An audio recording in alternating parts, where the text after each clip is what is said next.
Arena in Prague, host of the NHL Global Series 2019, featuring a contest between the Chicago Blackhawks and the Philadelphia Flyers in each team's first game of the 2019-20 NHL regular season. This game follows two successful Global Series Challenge games this past Sunday night in Berlin, where the Blackhawks faced off against the Ice Baron from Berlin, and Monday night in Lausanne, Switzerland, where the Flyers faced off against Lausanne HC, the Lausanne Lions. This is the third consecutive year the NHL has brought clubs to Europe to play regular season games in the Global Series format. In 2017, we brought the Ottawa Senators and the Colorado Avalanche to Stockholm, Sweden, to play two regular season games in early November. In 2018, we brought the New Jersey Devils and Edmonton Oilers to Gothenburg, Sweden, to kick off their season, a similar game to tonight's. And then in November, we brought the Winnipeg Jets and Florida Panthers to Helsinki, Finland, to play two regular season games. This year, in addition to tonight's game in Prague, we will be bringing the Tampa Bay Lightning and the Buffalo Sabres to Stockholm, Sweden, to play two games on November 8th and 9th in Stockholm. We do plan to bring games and teams to Europe again next year. Unfortunately, those plans have not been finalized at this point. I'm certainly hoping we'll be in a position to make further announcements about those games by the time of our November Global Series. I wanted to thank our partners involved in putting on these games. First and foremost, the NHL Players Association and the players. I think Rob Zaminer, Steve Webb, Sandra Montero are all here, and I thank them for their contributions in the preparations for these games. Our partners at Live Nation, on the ground here in Europe, the talent, the hard work, everything they do. Thomas Johansson and his crew do a fantastic job for us. We couldn't put on these games without them. And obviously the two NHL teams who've agreed to participate in this event, which is a little out of the ordinary with respect to their normal training camp schedules. The Chicago Blackhawks, owner Rocky Wirtz, President John McDonough, Jay Blunt and General Manager Stan Bowman all have been enormously supportive of this event, and I think the team has enjoyed its experience to this point. The Philadelphia Flyers, Chairman Dave Scott, President Valerie Camillo, Paul Holmgren, Bob Clark, and General Manager Chuck Fletcher, thanks to them for agreeing to do this. And finally, also to the people of the Czech Ice Hockey Association, our friends at the Czech Ice Hockey Association and the Czech League, Martin Urban, Peter Briza, great friends in the National Hockey League, very good relationship with the Czechs. And I'll talk a little bit about that later. It's certainly nice for the National Hockey League to be in Prague and in the Czech Republic. It is a country that's universally recognized as one of the premier hockey countries in the world. It's a place where hockey matters. It's a place where hockey is important. The Czech players have a long and strong influence in the National Hockey League.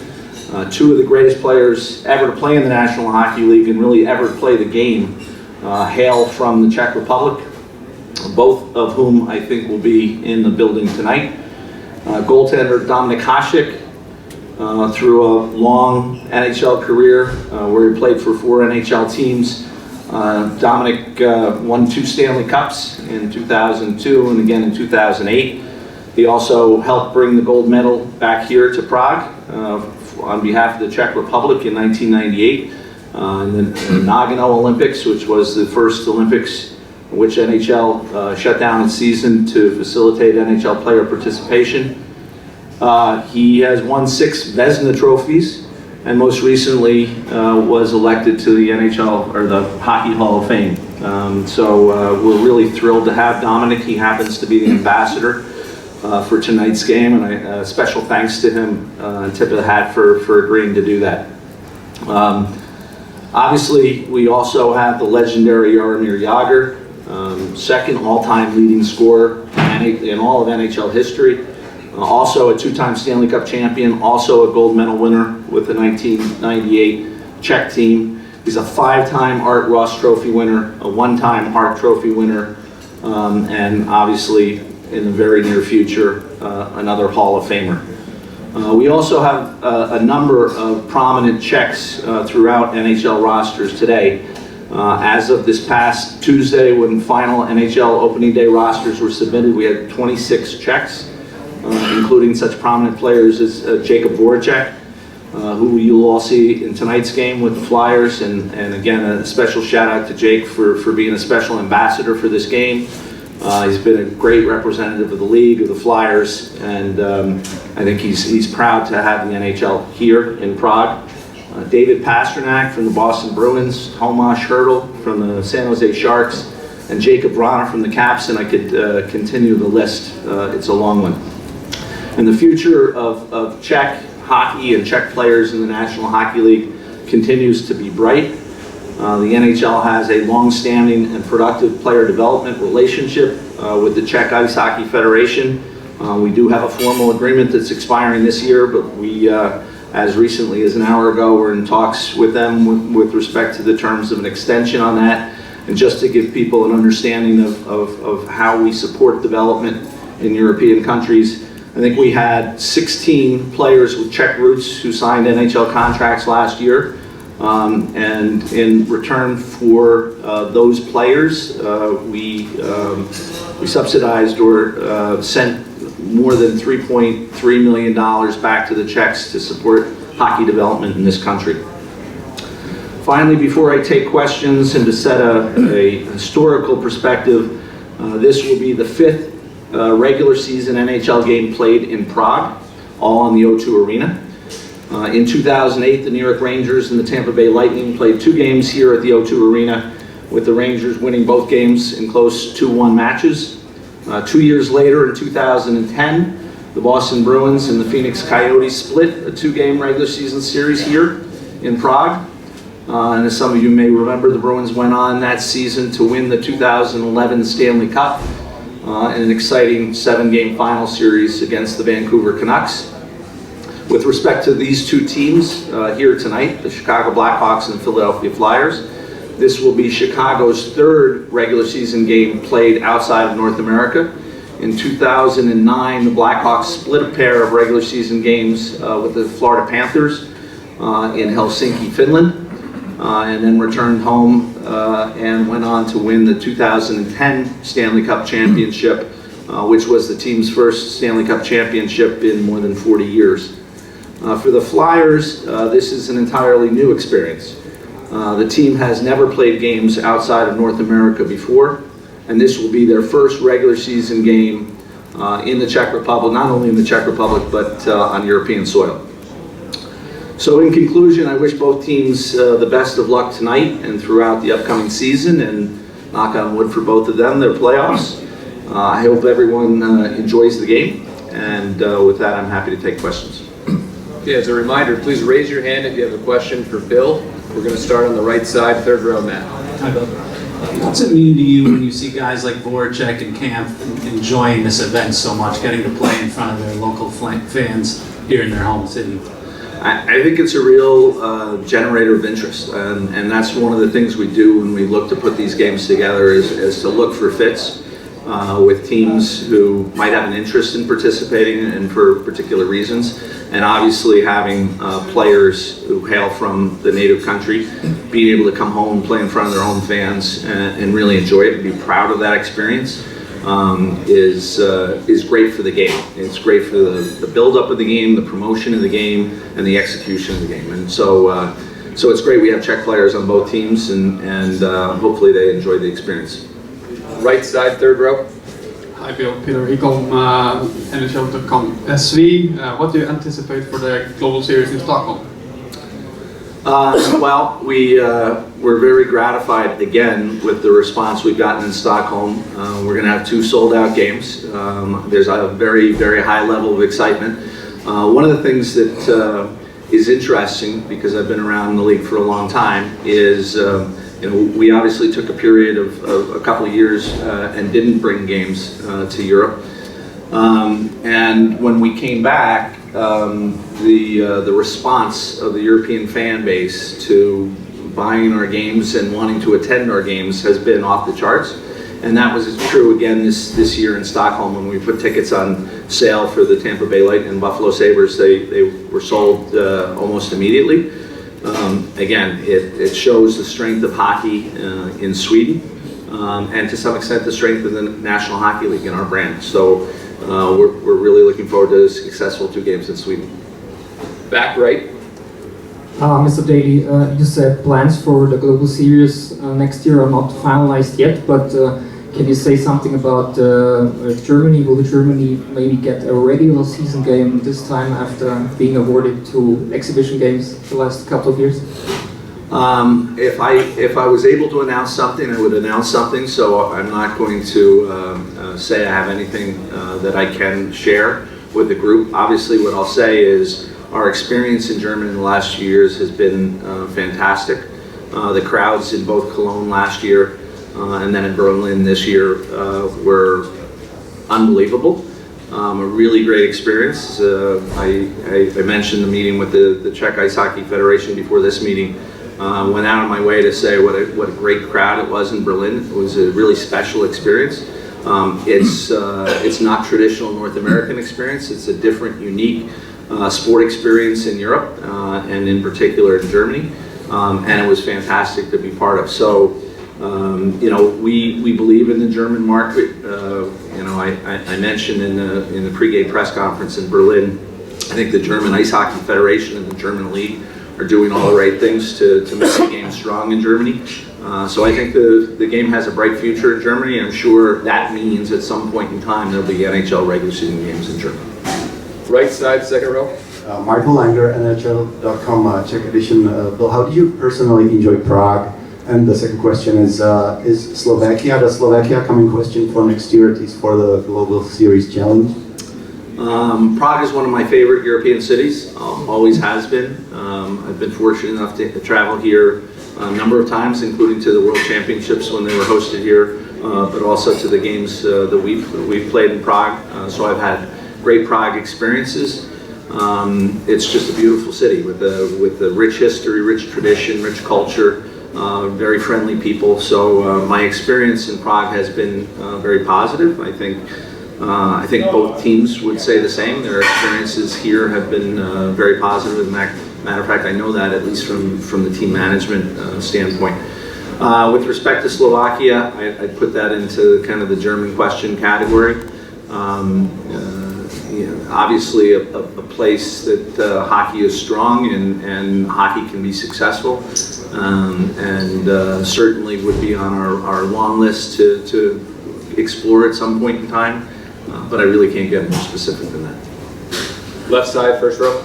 Yeah, hi Bill. With the success of the Global Series and just kind of answering a little bit of my question, but what advances, how do you think it could be improved moving forward? And you know, what other markets are you considering? Not necessarily these that may happen next year, but maybe longer term in the future. Moscow, St. Petersburg, other markets in Asia, etc. So how it can be improved? I think we kind of like the format we've kind of found with bringing 2 teams over, being able to finish their training camps, play a friendly exhibition game, a challenge game in a local market. And really maybe even explore that market as a potential market for a regular season game at some point in time, and use that experience to kind of do that analysis, because there's nothing kind of more meaningful than kind of the real life kind of experience which those games present. Obviously it's a limited number of experiences, so at some point in time, do we expand the schedule, do we expand the format? It's certainly something that we will consider and is constantly talked about. We've talked about the kind of the need at this point in time to keep those games fairly early in the season and not past Christmas holidays, where the schedule gets tighter and more crowded and it's more difficult to fit the games in. So there are constraints involved with expanding the schedule, but I think in the short term, that's what I would look to do to maybe improve, I won't use that term actually, to expand our Global Series experience, and with that maybe create more opportunities to test the markets and see which markets make the most sense for us from a business perspective long term. Can you comment briefly on any potential future markets, Moscow, St. Petersburg? Well, I think it's been speculated that, and would be rightly speculated, that we would be willing to explore putting a game in Russia with some of our Russian stars. There's a long way between here and there, so I'm not announcing Russian games, but certainly that's a market that we think would be interesting if we had the support of the Russian Ice Hockey Federation and the KHL in doing it. That's something we consider. There are other markets in Central and Eastern Europe that make some sense. We talked about Bratislava and Slovakia as being one potential, whether regular season games in Switzerland make sense, whether Austria might present an opportunity. Those are all things that we examine regularly. Back right. Hi Bill, Adrian Kowal, Polish media. What's the status of World Cup of Hockey right now? Now that there is a labor peace for at least 3 years, is it something that you are considering bringing back? There were rumblings that it may happen instead of the All-Star weekend. Any comment on that? So, yes, we want to bring the World Cup back. We're totally 100% aligned with the Players Association on the value of that property to growing the game and promoting the game and creating a competitive, entertaining tournament. The form that takes and the timing that takes are the details, and it's always tough to work out the details. One concept that we have talked about with the Players Association, but not recently, was the concept of doing kind of a mini World Cup tournament during January of 2021. That has not been fleshed out in any material way, and we haven't had recent discussions on it. Obviously, if you want to put on something as early as 2021, we have to start talking about that soon. It's all tied into a broader conversation we need to have with the Players Association on the international calendar. I've talked in recent days about kind of our ongoing discussions with the Players Association on a variety of collective bargaining matters. One of them has been the international calendar and kind of developing one, particularly now that we have some runway with at least 3 years and hopefully when we get to the end of this process, potentially longer, maybe 6 or 7 years to build out an international calendar. And World Cup would be part of that conversation. So that's the most up-to-date information I can give you. Left side, second row. Bill, as you mentioned, the KHL, is the Czech Republic a special place for the NHL because the KHL used to have a team here? I've never considered it that way, so I'm not sure I'm in a position to answer it. I think the Czech Republic is a special place. And as I said, we've been here before. We have good relationships with the hockey infrastructure in the Czech Republic, and we've had success with bringing games to Prague. As I said, the hockey matters in this country, and it's always good to bring games to places where hockey matters and where it's a big deal. Back right. Stefan Wasmer from Ice Hockey News in Germany. The IHF has recently confirmed that the World Championships from 2022 onwards and the Olympics in 2022 will be played on the NHL-sized rink. Some of the representatives from the European leagues haven't been too happy about this decision. What's the NHL's take on this topic, and what has the interaction been like with the IHF on this topic? Well, I don't think that NHL as an organization has an official position on what the IHF decides to do with their international tournaments. I will say that I think there's a lot of NHL players, including European NHL players, who prefer playing on North American ice surface as opposed to European ice surface. So I think NHL players will be more enthused by that change. With respect to what conversations we've had with the IHF, I think they've asked the Players, as a matter of fact, I know they've asked the Players Association to solicit feedback from NHL players with respect to which ice surface is preferable. I think the feedback they've gotten is consistent with what I just said, which is a large majority of NHL players would prefer North American ice surface. Left side, third row. Hello, Herbert Rampa. Will NHL return to Czech Republic, and do you know when? Will return to the Czech Republic? Will you return? I think we will return to the Czech Republic, and I think we'll return fairly soon. We're going to go all the way back left. Hi, I was curious with some of the initiatives that the NHL is launching this year, such as puck and player tracking. I was wondering if you could comment on that at all, and kind of when we might expect to see that kind of technology initiated. Sure. We, as I think most people know, we've been working on perfecting player and puck technology that is scalable and that we can include in all our games. You know, we're getting closer to that point in time. We certainly expect that this season, probably the second half of the season, we'll be able to experiment pretty heavily and significantly with player and puck tracking.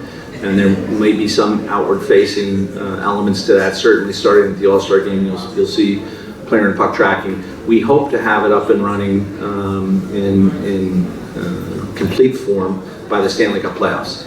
Now that's still a hope, and our timeline has slid a couple times, so I'm not guaranteeing that, but that's certainly our hope and expectation. We're going to do 3 more questions. We'll stay in the back. We can continue in the similar theme because NHL made several rule changes coming from this season. Which of them do you think will have the most effect on the game? Well, I'm hoping they all improve the game. You're right, there are probably more significant number of changes than we've made in recent years. The game is in a really good place, so you always hesitate to tweak rules when the game's in a good place. Having said that, you know, we had some incidents occur in the Stanley Cup playoffs last year that we wish had transpired differently. We thought, the managers thought, the competition committee thought, ultimately our board of governors thought that in some improvements, to the extent we could make them, to the coaches challenge system and the video review system could be implemented. So we're at least excited to see how those work as we go forward in the regular season. As with any new technology and new changes, there are going to be questions that come up and issues that probably hadn't been anticipated or even unintended consequences. You know, we'll deal with those as we've always dealt with them. But the whole intent of making changes in those areas was to improve the game and to get more right decisions made. So I hope those will improve the game. Then we made a series of changes which were intended to spur offense and encourage more offensive play and have to do with line changes and the inability to make line changes when you cause stoppages in play, and also face-off location and being able to determine face-off location in an effort to aid offense. It's early, but I think actually the player feedback to me is very gratifying that they do think that this will be meaningful changes come the end of the season. So we'll see how it plays out, but hopefully all our changes will be beneficial to the game. We'll do 2 more questions in the back of the room. Petr Novotný, magazine Pro Hockey. Please, what caused the long gap between those last games, 2010 and now? And could we do anything here in the Czech Republic to shorten the gap for future? That's a good question. I think the gap was created by a variety of factors, some of which were clearly under our control and some of which were kind of beyond our unilateral control in any event. You know, obviously our last game was in 2011. The last collective bargaining agreement expired in 2012.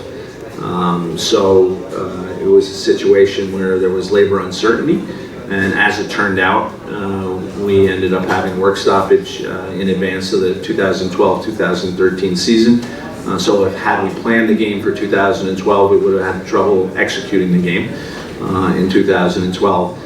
And then, it probably should have gotten back on our calendar faster than it did. And sitting here right now, I can't identify one particular reason over a number of others that caused it not to. But ultimately, we've gotten to the right place, and I think certainly we have a commitment from our Board of Governors, our owners, that they think playing games internationally is important. It's important for the growth of the sport fundamentally. It's important for player development. And ultimately, it's important for growing our business. So, we have a commitment to be here regularly, and we intend to do that going forward. Last question. Yeah, Pavel Lysenkov, Russian media, Match TV. Short question about NHL plans Olympic Games in Beijing. Ovechkin was ambassador in Beijing in August. NHL plans about Olympic Games. So no decisions have been made with respect to Olympic participation. That does fold into the broader conversation on World Cup and international events generally, and building out an international calendar with our Players Association. I'll say, because I think I need to say, from the NHL owner's perspective, Olympic participation is not seen as something that's either essential or even useful to our business. It's highly disruptive of our season, puts our players in jeopardy of injury with no financial benefit to the NHL or the clubs. So it's not something that in a neutral environment it's anything we would elect to do. Having said that, we also understand how important it is to our players. Player participation, we've heard it loud and clear, that if the conditions are right, they would like to participate, and we certainly respect their view in that regard. So I'm not ruling it out, but I think it's part of broader discussions, not only with the Players Association, but with the IOC as well. Thank you, Bill. Thank you. Thank you, guys. Enjoy the game.